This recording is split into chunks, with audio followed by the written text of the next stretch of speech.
ইয়াত দেখিবলৈ পাইছে সঁচাকৈ ইমান ধুনীয়াকৈ আমাৰ অকল অসমৰ বুলিয়ে নহয় বেলেগ ৰাজ্যৰো আছে মাই বহিনীসকলে বৰ্তনবোৰ ধোৱাৰ চিষ্টেমটো দেখি সঁচাকৈ ভাল লাগিছে। এইফালে এটাতেই নুধুৱে ইয়াত আমি দেখিবলৈ পাইছোঁ পাঁচোটাকৈ ডাঙৰ ডাঙৰ বাকেটত ধুই আছে। সঁচাকৈ আপোনালোকে এনেকুৱা দৃশ্য চাগে অন্য ক'তো তেনেকৈ দেখিবলৈ পোৱা নাই। ইয়াৰ একমাত্ৰ জগতগুৰু তথা সন্ত ৰামপাল গুৰু মহাৰাজৰ সান্নিধ্যতহে এইবোৰ হ'বলৈ সম্ভৱ হৈছে। আমি ইয়াৰে এগৰাকী শ্ৰদ্ধালুৰ ওচৰলৈ গৈ ইয়াৰ সেৱাৰ বিষয়ে অকণমান জানিব চেষ্টা কৰিম। নমস্কাৰ বাইদেউ। চেত চাহেব।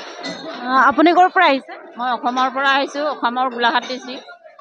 হয়, আজি আপোনালোকে ইয়াত বৰ্তন সেৱা কৰি আছে, ইয়াৰ সেৱাৰ বিষয়ে অকণমান আমাৰ দৰ্শকক জনাওকচোন। বৰ্তন সেৱা কৰিছোঁ আমি মানে আমাৰ গুৰুজীৰ আদেশত আমি বৰ্তন সেৱা আমাৰ অসমৰ পৰাও আমি বৰ্তন সেৱা কৰিছোঁ, যাতে আমাৰো সেৱা কৰি ইয়াত আমি পুণ্য কমাব পাৰোঁ, সেই উপলক্ষে আমি বৰ্তন সেৱা কৰিছোঁ। আপোনাৰ গুৰুজনৰ নাম? সন্ত ৰামপালজী মহাৰাজ। ধন্যবাদ বাইদেউ। চেত চাহেব। নমস্কাৰ বাইদেউ। চত চাহেব। হয়, আপুনি অসমৰ কোন ডিষ্ট্ৰিক্টৰ পৰা আহিছে? মই অসম চৰাইদেউ ডিষ্ট্ৰিক্টৰ পৰা আহিছোঁ। ইয়াত কিমান দিনৰ আগত আহিছে আৰু কিমান দিনলৈকে থাকিব?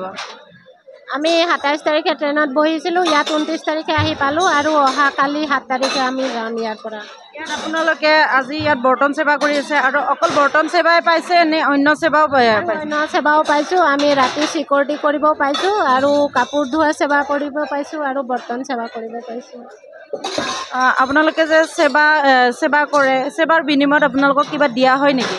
নাই, আমি নিজৰ ভক্তিৰ কাৰণে সেৱা কৰোঁ। আমি নিজৰ কাৰণে সেৱা কৰোঁ।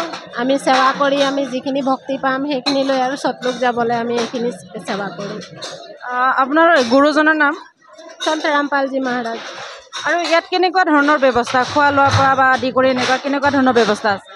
আমাৰ ইয়াত খোৱা বোৱা থকা মেলা আৰু যৌতুকমুক্ত বিবাহ আৰু ব্লাড ডনেশ্যন, চকু পৰীক্ষা, দাঁতৰ পৰীক্ষা ইত্যাদি ইয়াত মানে ফ্ৰীকৈ আমাৰ বিনামূলীয়াকৈ সেৱা মানে সেইখিনি আগবঢ়াইছে আমাৰ গুৰুজীয়ে।